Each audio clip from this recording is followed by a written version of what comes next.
Quit Vape 这个计划呢，不是永久性的，是暂时性的。如果他们参加这个 Quit Vape program， 将没有案底，所以尽量鼓励丧尸烟弹的使用者，给自己一个机会。教育部绝不容许任何学生使用或持有电子烟。为了进一步保护我们的学生，从9月1日起，违规者不但会面对卫生科学局的处罚，学校和高等学府也会落实更严厉的纪律处分。家长的支持和配合至关重要。我要鼓励家长与孩子有更好的沟通与交流，讨论如何拒绝或戒掉电子烟，以及如何寻求帮助。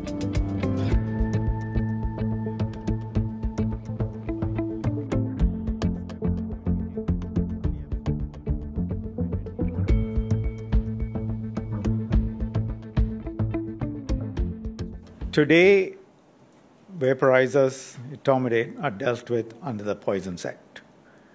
That doesn't give enough powers. It's at most a fine.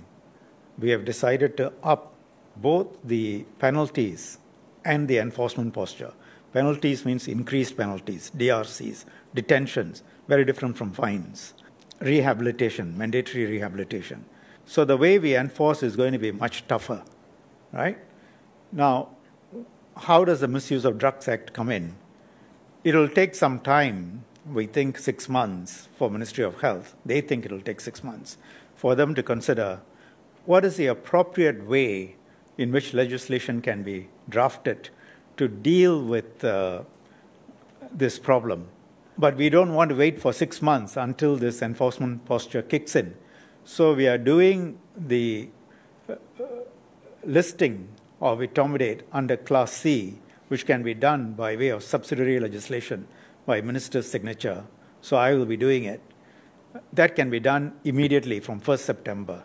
So in these 6 months, listing it under Class C allows us to immediately take a variety of these steps. Enforcement, increase the penalties. And of course, enforcement posture is a matter of policy, but the law now will give us the power. Then in 6 months, February or so, MOH will come in with a new suite of powers which are crafted to deal with this problem effectively. So so this, as you can see, is a transition period.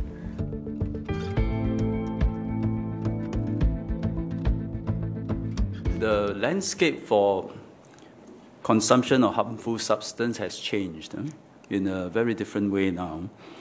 It used to be the case that unhealthy habits like cigarette smoking and substance abuse, they are two separate behaviors, by two separate sets of people. Now, vapes have become a delivery device, and then the two behaviors become mixed up. And vapes become a gateway for very serious substance abuse. So we're facing a very different situation now. So there are many people, especially the young, they pick up vaping thinking that it's all right, it's not as harmful as cigarettes. And then our curiosity, our coercion, or out of just ignorance, they wandered into substance abuse, which is what we are seeing now for etomidate. Yeah. That's the situation we are facing, something new. No? This change in landscape means, therefore, we have to adapt our current approach to substance abuse. It will have to become a whole of government effort. So amongst vapers today, 1/3 are under 18 and more than half are under 30. For etomidate abusers, the profile is even more stark. About 80% are under 30, 80% under 30.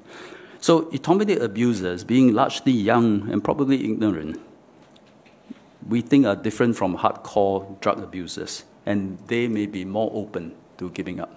So first-time offender for abuse of etomidate, they'll be required to attend a 3-month rehab program, either at IMH,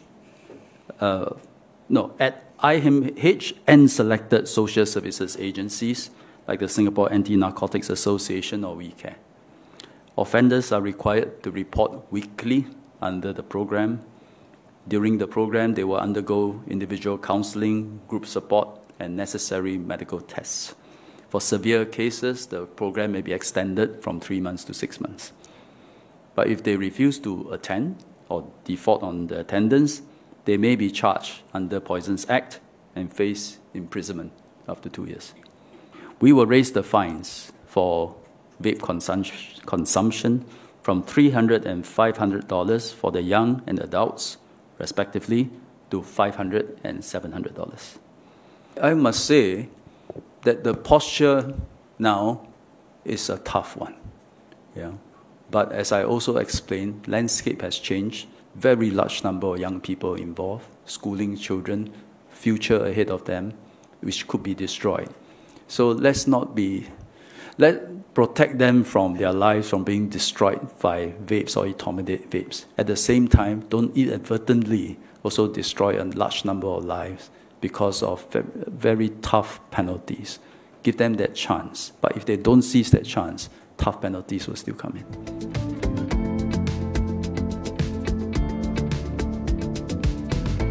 The Ministry of Education takes a firm stand against vaping by students in our schools as well as our institutes of higher learning.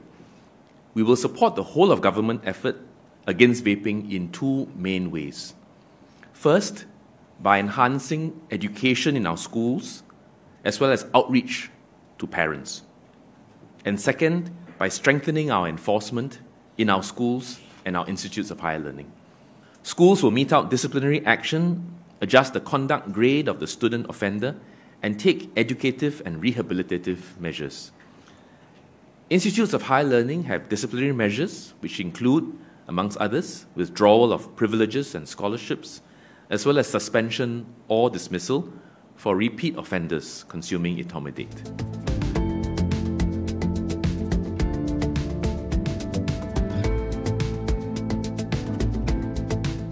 Today, low-risk youth drug offenders go through a rehab program called the Youth Enhanced Supervision Scheme.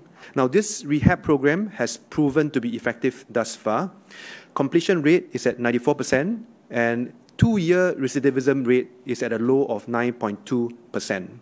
Now, we will extend this rehab program to first and second time etomidate youth abusers, but we will differentiate the program based on needs somewhat.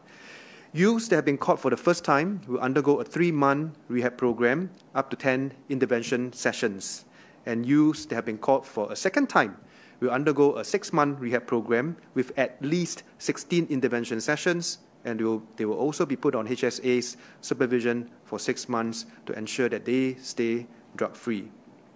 Now, colleagues from IMH will also provide telehealth support if the youths need medical help to overcome their addiction, and will involve the youth's family members and caregivers in the rehab process.